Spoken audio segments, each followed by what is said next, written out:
बच्चों, आज हम हिस्ट्री के 7 चैप्टर देसी जनता को सभ्य बनाना, राष्ट्र को शिक्षित करना, इसका सेकेंड पार्ट शुरू करेंगे।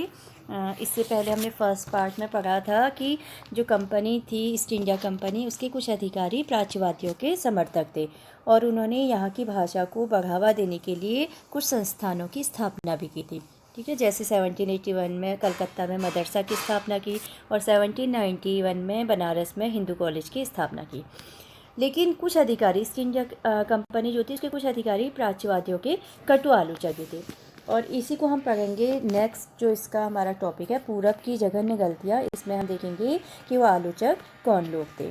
तो बच्चों, जो लोग प्राच्यवादियों की आलोचना कर रहे थे उनका कहना था कि पूर्वी समाज का ज्ञान त्रुटियों से भरा हुआ है और अवैज्ञानिक है और पूर्वी साहित्य गंभीरता रहित है।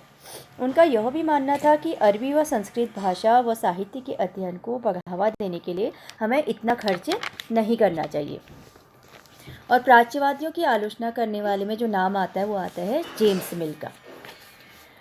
तो जो जेम्स मिल थे, इनका कहना था कि अंग्रेज़ों को देसी जनता यानी कि जो भारत के लोग हैं, देसी जनता यानी कि भारत के लोग, इनको खुश करने, उनका दिल जीतने या उनकी भावनाओं को ध्यान में रखते हुए शिक्षा हमें नहीं देनी चाहिए। ठीक है, अब उनकी राय क्या थी, हमें कैसे शिक्षा देनी चाहिए? इस उनकी राय थी कि शिक्षा ऐसी होनी चाहिए जो उपयोगी हो और व्यवहारिक चीज़ों का ज्ञान दे। इसलिए उनका कहना था कि भारतीयों को पूर्वी काव्य व साहित्य पढ़ाने की बजाय वैज्ञानिक व तकनीकी शिक्षा दी जानी चाहिए। इसके बाद 1830 के दशक तक जो प्राच्यवादी थे, इनका विरोध और भी ज़्यादा बढ़ गया और इस समय जो है इनकी आलोचना करने वालों में सबसे प्रमुख नाम जो था वो था थॉमस बेबिंगटन मैकॉले। ठीक है, अब जो मैकॉले थे, इन्होंने कहा भारत को एक असभ्य देश, इनका कहना था भारत एक असभ्य देश है और इन्हें सभ्यता का पाठ पढ़ाने की ज़रूरत है। जो मैकाले थे, इनके मुताबिक पूर्वी ज्ञान की कोई भी शाखा, चाहे वो काव्य हो या साहित्य हो, इसे इंग्लैंड की प्रगति से हम कंपेयर नहीं कर सकते। मैकॉले का कहना था कि एक अच्छे यूरोपीय पुस्तकालय का केवल एक खाना ही भारत और अरब के समूचे देसी साहित्य के बराबर है। सही है, ये कथन किसने कहा था? मैकॉले ने कहा था और ये आपके एग्ज़ाम में बार बार आता है कि कथन किसने कहा था, इसलिए इसको आप लोग याद रखेंगे। ठीक है, तो मैकॉले ने कहा कि यहाँ के लोगों को अंग्रेज़ी शिक्षा दी जानी चाहिए, यानी कि जो मीडियम है, जो माध्यम है, वो क्या होना चाहिए पढ़ने का? वो होना चाहिए अंग्रेज़ी होना चाहिए। उनका मानना था कि यदि यहाँ के लोग अंग्रेज़ी भाषा सीख जाएंगे तो उन्हें दुनिया की श्रेष्ठतम साहित्यिक कृतियों को पढ़ने का मौका मिलेगा। ठीक, मैकॉले का क्या मानना था कि जो अच्छा साहित्य लिखा गया है वो किस में लिखा गया है? वो अंग्रेज़ी में ही लिखा गया है और यहाँ के लोग अंग्रेज़ी को जान जाएंगे तो यहाँ के लोग भी क्या समझ पाएंगे? अच्छी साहित्यिक कृतियाँ पढ़ पाएंगे और साथ ही साथ पश्चिमी विज्ञान व दर्शन के क्षेत्र में जो विकास हुए हैं उनको भी वो लोग जान पाएंगे। तो इनका कहना था कि अंग्रेजी भाषा को पढ़ने से ही यहाँ के लोग सभ्य बन जाएंगे तथा उनकी रुचियों, मूल्यों और संस्कृति में परिवर्तन आएगा। बच्चों, मैकॉले ने जो बातें कही थी उन्हें मैकॉले के मिनट्स या मैकॉले के विवरण कहा जाता है। ठीक है, और मैकॉले के मिनट्स के आधार पर ही 1835 का जो है अंग्रेज़ों का शिक्षा अधिनियम पारित किया गया। ठीक है, ये भी आपका इम्पोर्टेंट है कि 1835 का जो शिक्षा अधिनियम हो किसने पारित किया? मैकॉले ने किया। किसके आधार पर? मैकॉले के मिनट्स के आधार पर। ठीक है, अब जो इस शिक्षा अधिनियम था 1835 का, इसमें क्या बातें कही गई थी बच्चों? इसमें कहा गया था कि उच्च शिक्षा का माध्यम जो है वो होना चाहिए अंग्रेजी। ठीक है, अंग्रेजी माध्यम से पढ़ाया जाना चाहिए। और दूसरा, इस अधिनियम के तहत जो प्राच्यवादी संस्थाएं थी, जो कलकत्ता में मदरसा था तथा बनारस संस्कृत कॉलेज था, इसको जो है प्रोत्साहन देना बंद कर दिया जाए।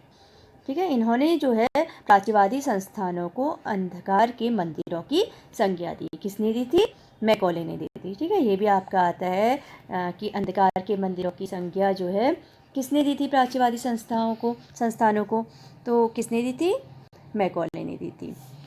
ठीक है, इनका कहना था कि यहाँ पर जो भी पढ़ाया जा रहा है, कहाँ पर? प्राच्यवादी संस्थाओं पर जो भी पढ़ाया जा रहा है वो किसी भी उपयोग का नहीं है। इसके बाद यहाँ स्कूलों में जो है अंग्रेजी पाठ्यपुस्तक छपने लगी ताकि यहाँ के लोग अंग्रेजी भाषा सीख सकेंगे। ठीक, अब जो हमारा नेक्स्ट टॉपिक है वो है व्यवसाय के लिए शिक्षा। ठीक, अब जो है अंग्रेज़ों ने जो है शिक्षा को व्यवसाय से जोड़ दिया। ठीक, ईस्ट इंडिया कंपनी ने सोचा शिक्षा से उन्हें कैसे फ़ायदा हो सकता है, कैसे वो इससे पैसे निकाल सकते हैं, उन्हें कैसे पैसा मिलेगा, और इसी को सोचते हुए उन्होंने वुड डिस्पैच जारी किया। ठीक है, अब हम जानते हैं कि वुड डिस्पैच है क्या।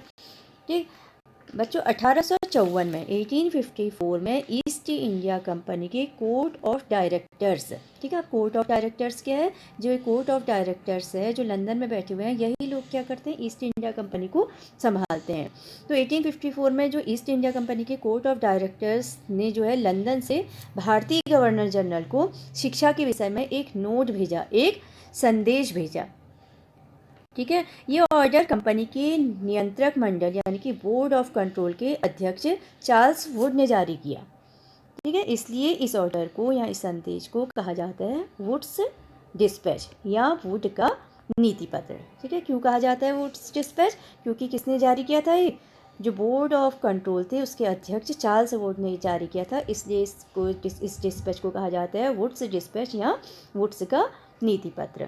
अब जो ये शिक्षा का नीति पत्र था, इसे जारी क्यों किया गया, अभी प्रश्न उठता है, इसे जारी क्यों किया गया। तो बच्चों, इस नीति पत्र में जो है भारत में लागू की जाने वाली शिक्षा नीति के बारे में बताया गया था। ठीक, अब इस डिस्पैच में जो वुड्स डिस्पैच है, इसमें प्रमुख बातें क्या थी, हम लोग इसको देखते हैं।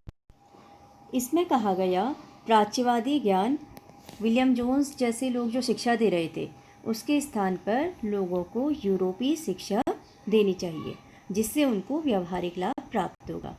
अब ये लोग किस व्यावहारिक लाभ की बात कर रहे हैं, इसको हम देखते हैं। तो इनका कहना था कि व्यावहारिक जो शिक्षा है उसका लाभ यहाँ आर्थिक क्षेत्र में होगा। भारतीयों को यूरोपीय शिक्षा देने से वे व्यापार व वाणिज्य के विस्तार से होने वाले फ़ायदों को समझ पाएंगे। साथ ही इनका कहना था कि यहाँ के लोग संसाधनों के विकास व लाभ को भी समझेंगे। और दूसरा जो व्यावहारिक लाभ की इन्होंने बात की थी वो है, इन्होंने बताया कि भारतीयों को यूरोपीय शिक्षा देने से वे यूरोपीय जीवन शैली को जान पाएंगे तथा उसे अपनाएंगे, और इससे उनकी रुचियों व आकांक्षाओं में भी बदलाव आएगा। ठीक है, जब वहाँ की जीवन शैली को अपना लेंगे, रुचियों और आकांक्षाओं में बदलाव आएगा, तो क्या होगा, इससे फ़ायदा होगा ब्रिटिशर्स को। क्यों होगा फ़ायदा, क्योंकि यूरोपीय जीवन शैली अपनाने से लोग यूरोप में बनी हुई चीज़ों को अपनाना और ख़रीदना शुरू कर देंगे। ठीक है, जब वहाँ की चीज़ों को ख़रीदना शुरू कर देंगे तो क्या होगा, ब्रिटिश वस्तुओं की मांग पैदा होगी। ठीक है, जो कहाँ बन रहा है, इंग्लैंड में बन रहा है। और इससे फ़ायदा किसको होगा, इससे फ़ायदा होगा ईस्ट इंडिया कंपनी को, क्योंकि ईस्ट इंडिया कंपनी को एक बड़ा बाज़ार मिल जाएगा अपनी वस्तुओं को बेचने के लिए। कहाँ पर, भारत में। ठीक है, और ईस्ट इंडिया कंपनी यहाँ पर आई क्यों है, व्यापार करने के लिए आई है, अपने फ़ायदे के लिए आई है। तो वुड डिस्पैच में लिखा था कि यूरोपीय शिक्षा देने से भारतीयों के नैतिक चरित्र का भी उत्थान होगा। अंग्रेजी को माध्यम बनाने से उन्हें कंपनी में काम करने के लिए भरोसेमंद कर्मचारी भी मिल जाएंगे। 1854 में वुड्स डिस्पैच आने के बाद अंग्रेजों ने यहाँ पर शिक्षा में बहुत से परिवर्तन किए। ठीक है, अब क्या क्या परिवर्तन किए इन्होंने वुड डिस्पैच आने के बाद हम देखते हैं। तो पहला जो सबसे बड़ा परिवर्तन हुआ, अब यहाँ पर जो है शिक्षा विभाग का गठन किया गया। ठीक है, जो शिक्षा संबंधी सभी मामले जो हैं किसके नियंत्रण में आ गए, अब सरकार के नियंत्रण में आ गए। दूसरा, विश्वविद्यालय शिक्षा की व्यवस्था इन्होंने कर दी यहाँ पर। ठीक है, जैसे यहाँ पर कलकत्ता, मद्रास और बम्बई विश्वविद्यालय जो है, इनकी स्थापना इन्होंने इसके बाद की। इससे पहले यहाँ जो है विश्वविद्यालयी शिक्षा नहीं दी जाती थी। ठीक, तीसरा जो परिवर्तन आया वो क्या हुआ, इसके बाद से ही जो स्कूली शिक्षा प्रणाली है इसमें बहुत सारे परिवर्तन किए, और इसको हम आगे को पढ़ेंगे क्या क्या स्कूली शिक्षा में जो स्कूल एजुकेशन में परिवर्तन आया, इसको हम धीरे धीरे करके आगे को देखेंगे क्या क्या है। इसके बाद हमारा नेक्स्ट टॉपिक है नैतिक शिक्षा की मांग। तो बच्चों, अभी तक हमने क्या देखा कि ब्रिटिश काल में दो ग्रुप बन गए थे, एक प्राच्यवादी और दूसरा प्राच्यवादी के आलोचक। और जो प्राच्यवादियों के आलोचक थे, उनके विरोधी थे, उनका पलड़ा भारी रहा। ठीक है, जैसे मैकॉले के मिनट्स के आधार पर क्या बना, 1835 का शिक्षा अधिनियम पारित किया गया। ठीक है, इस पर किस चीज़ पर जोर दिया गया था कि जो माध्यम है, शिक्षा का माध्यम है, वो क्या हो, अंग्रेजी हो। फिर इसके बाद वुड्स डिस्पैच आया। ठीक है, जिससे हमारी शिक्षा प्रणाली में बहुत परिवर्तन आए, और इसने किस पर जोर दिया था, व्यवहारिक शिक्षा पर जोर दिया। अब इसके बाद जो है 19वीं सदी में भारत में ईसाई प्रचारक आए, यानी कि क्रिश्चियन मिशनरीज। बच्चों, जो ब्रिटिश ईस्ट इंडिया कंपनी है और ईसाई प्रचारक यानी कि क्रिश्चियन मिशनरीज, ये दो जो है अलग अलग ग्रुप हैं। ईस्ट इंडिया कंपनी यहाँ किसके लिए आई थी? ये आई थी व्यापार के उद्देश्य से। और जो ईसाई प्रचारक थे, क्रिश्चियन मिशनरीज थे, ये आए थे अपने धर्म के प्रचार के लिए, अपने धर्म को फैलाने के लिए ये लोग भारत में आए थे। तो ये जो ईसाई प्रचारक हो सकता है ये फ्रांस के हों, स्कॉटलैंड के हों, ठीक है, इंग्लैंड के हों, कहीं से भी हो सकते हैं, क्योंकि इनका काम क्या है? अपने धर्म को फैलाना, ईसाई धर्म को फैलाना। और जो ये ईसाई प्रचारक थे, इन्होंने जो है व्यवहारिक शिक्षा का घोर विरोध किया। ईसाई प्रचारकों का मानना था कि शिक्षा का उद्देश्य लोगों के नैतिक चरित्र में सुधार लाना होना है, ठीक है, और चरित्र का निर्माण हो सकता है केवल ईसाई शिक्षा से। तो 1813 तक ईस्ट इंडिया कंपनी ईसाई प्रचारकों के विरुद्ध थी, ठीक है। इसके बाद इन्होंने इनका समर्थन करना शुरू कर दिया था, प्रत्यक्ष रूप से नहीं किया लेकिन करती थी। लेकिन 1813 तक ये जो है ईस्ट इंडिया कंपनी ईसाई प्रचारकों के विरुद्ध थी। क्यों थी विरुद्ध? क्योंकि ये ईसाई प्रचारक लोगों के धर्म परिवर्तन कर रहे थे, ठीक है। जैसे हिंदू, मुस्लिम, सिख हैं, तो ये इन लोगों को बोल रहे थे कि वो लोग क्रिश्चियन धर्म अपना लें, ईसाई धर्म अपनाने के लिए बोल रहे थे। तो जो ये ईस्ट इंडिया कंपनी थी, इसको लग रहा था कि जिस प्रकार ईसाई प्रचारक भारत में लोगों की धार्मिक मान्यताओं में दखलंदाजी कर रहे हैं, यदि वह भी ईसाई प्रचारकों का साथ देंगे तो जो भारत के लोग हैं उन्हें भी शक की नज़र से देखने लगेंगे, ठीक है। इस वजह से ईसाई प्रचारक जो है ब्रिटिश नियंत्रण वाले भूक्षेत्र में अपने संस्थान नहीं खोल पाए, ठीक है, क्योंकि इन्होंने मना कर दिया था इनकी हेल्प करने के लिए। तो अब इन्होंने ईसाई प्रचारकों ने क्या किया? इन्होंने सेरामपुर में जो है अपना एक मिशन खोला, ठीक है, मिशन यानी कि स्कूल, ठीक है। सेरामपुर में इन्होंने अपना एक स्कूल खोला और यह इलाका आता था डेनिश ईस्ट इंडिया कंपनी के नियंत्रण में।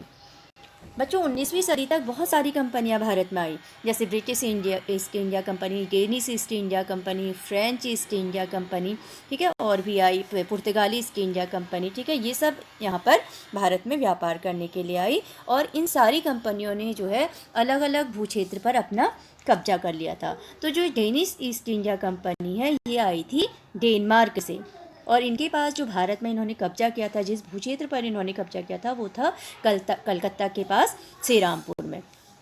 तो सेरामपुर में ईसाई मिशनरीज ने अपना कॉलेज खोला, ठीक। इसके बाद ईसाई मिशनरियों का उद्देश्य था क्या? नैतिक शिक्षा या धर्म परिवर्तन। और वर्ष 1800 में इन्होंने एक छापाखाना यानी कि प्रिंटिंग प्रेस भी लगाया और 1818 में एक कॉलेज भी इन्होंने खोला। इसके बाद 19वीं सदी में पूरे भारत में ईसाई प्रचारक स्कूल खोले गए, ठीक है। अभी आप अभी भी देखते हैं कि कई जो है क्रिश्चियन मिशनरीज स्कूल यहाँ पर हैं। ये 1857 के बाद ईस्ट इंडिया कंपनी ने ईसाई प्रचारकों को प्रत्यक्ष सहायता देने से मना कर दिया। क्यों मना किया? क्योंकि उस समय क्या हुआ था? 1857 में विद्रोह हुआ था, है ना। तो 1857 में जो विद्रोह हुआ था, इस विद्रोह के ने जो है कंपनी को, इस विद्रोह से कंपनी को लग रहा था कि ईसाई प्रचारक जिस तरह स्थानीय रीति रिवाजों, व्यवहारों, मूल्य मान्यताओं और धार्मिक विचारों के साथ छेड़छाड़ कर रहे हैं, यदि वो भी इनका सपोर्ट करेंगे, वो भी इनका साथ देंगे, तो हो सकता है कि एक और विद्रोह खड़ा हो जाए।